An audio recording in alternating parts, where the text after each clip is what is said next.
A video game's first responsibility is to show the player a good time. To say that Saints Row the Third is a good time would be a severe understatement. Running naked around the fictional city of Steelport and wiping out rival gangs with mind-controlling octopi is some of the most fun I've had this year. There may be a tendency to dismiss Saints Row as a Grand Theft Auto clone or as juvenile antics, but when you just want to indulge in some mindless violence and sexual depravity, Saints Row the Third will more than suffice.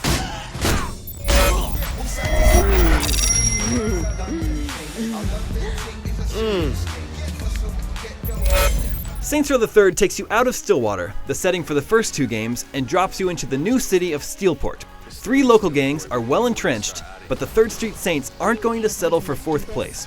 Your job is to take over this new city and show everyone who's boss. After an intro mission sets up the story, you'll get the chance to customize your character. Customization plays a big part in the entire game, from your body to your dress to your vehicles. I love that, at a glance, no 2 players' games will look alike. One will star a voluptuous vixen in a cocktail dress, while the next may feature a blue sumo wrestler with cat eyes that speaks in zombie gibberish. Some of the immature characters and dialogue do make me cringe.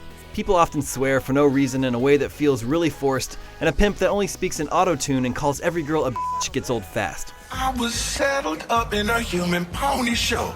Will you see me crying about a little girl? But the character that matters most, my character, really won me over. I played as a lady, well, a female. She's definitely not a lady. And despite the fact that she's an amoral mass murderer, I believed she cared about her friends.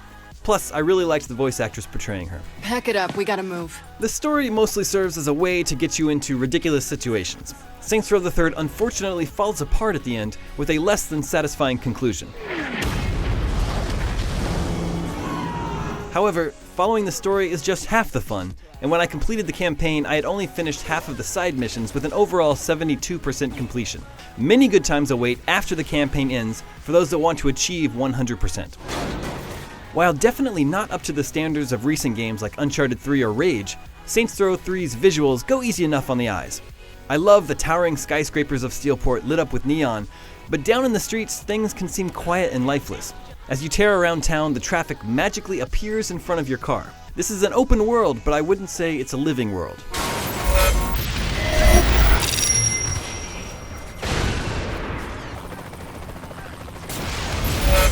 Before the credits roll on Saints Row the Third, you'll cat-sit a tiger, get a sex change, hack up Mexican wrestlers with a chainsaw, visit a Tron-like computer world, and participate in many other ridiculous leisure activities.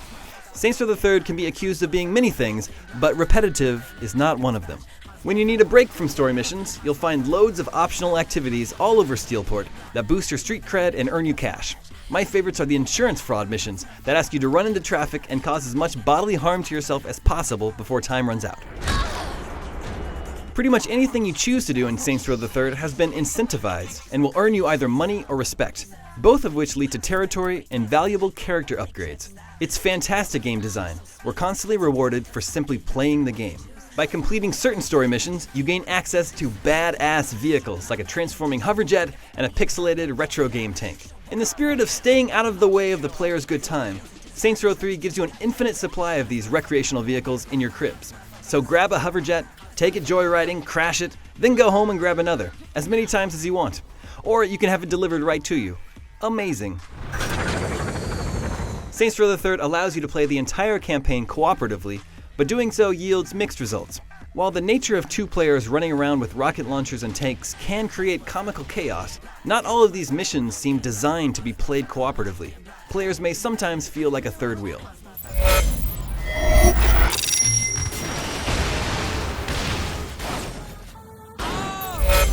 The beauty of Saints Row the Third is it's not trying to be anything more than a fun game. It's not realistic, it's not art, it's just a really good time.